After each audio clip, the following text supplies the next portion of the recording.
Welcome to Oxford Heirlooms. This is an introduction to project number 45, which I'm calling a Christmas bishop. I'm still making Christmas garments, so this is the next one in line. Okay, this is going to be a little white bishop dress. It'll have two colors of green and red smocking in the shape of little bows. It'll have red ribbons and bows at each of the cuffs. And along the bottom, I've kind of drawn it in like it looks like a Madeira hemline, but this is actually just going to be a scalloped hemline. And at each one of the little peaks of the scalloped hem, we will embroider a little red bow. I think that'll be super, super sweet. And bishops, you know, they just fit children so well. Okay, now the pattern that I'm going to be using. Let me move this out of the way. Okay, you can use any bishop pattern you happen to have. The one I have is called Bishops and Bonnets by Chery Williams. I have this pattern in the smaller sizes, and I have the children's corner pattern, Bishops, in larger sizes. So just whatever size that you want to use. Now the smocking plate that I'm going to be using. Okay, this is by Ellen McCarn, and this smocking plate is called Roses and Ribbons. I'm going to be doing the Christmas version with the two colors of green and the red smocking of the ribbons and bows with a little bit of holly and berry in between each bow. Okay, now let me get my materials list. I did not bring it over here with me, and I'll be right back.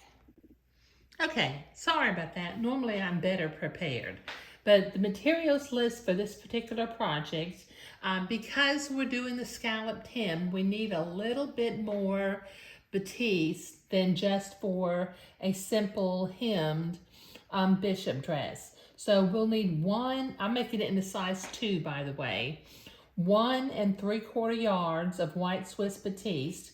We'll need a 1/2 yard of 5/8 inch French beading lace, 1 yard of 5/8 inch French edging lace, 3 each of 3/8 inch pearl buttons, 2 yards of 1/4 inch red silk ribbon, and then the DMC floss colors I'm going to be using. I'll be using white for all my back smocking. I'll use number 369 mint green for my light green, number 911 Christmas green for my dark green, and number 666 bright red for the bows. I'll also use the red when I embroider the little bows along the bottom of the dress. Okay, now I got my materials sitting out here. I've got my batiste, my 5/8 inch edging lace. I just have it in a Ziploc bag. I've got my beading lace, which is just a simple French beading. I've got my 1/4 inch silk ribbon. I've got my buttons. I've got my white floss, my light green floss, my Christmas green, and my Christmas red. And one other thing that we're going to need, or you're going to need, or you will need if you make this dress, in order to embroider the little bows along the hemline, you will need a little embroidery hoop.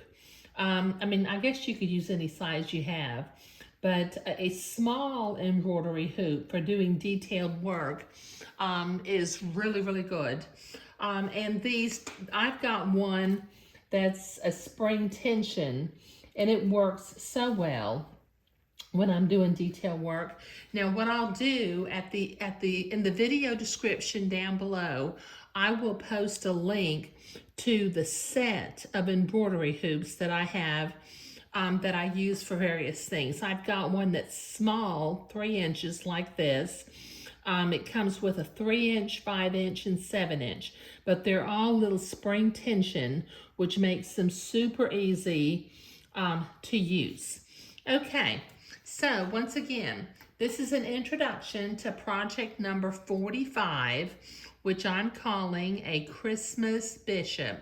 And I will put the materials list up as a slide at the end of the video. And once again, the pattern that I'm using the Chery Williams Bishops and Bonnets patterns because I have it in the smaller sizes. You can use any bishop pattern that you have. It doesn't really matter. And the smocking plate that I'm using is by Ellen McCarn. It's called Roses and Ribbons, and we'll be doing the Christmas option. Okay, all right, so in the next video, I will start cutting out fabric and pleating around the neckline after I get the raglan sleeves sewn together. Thank you.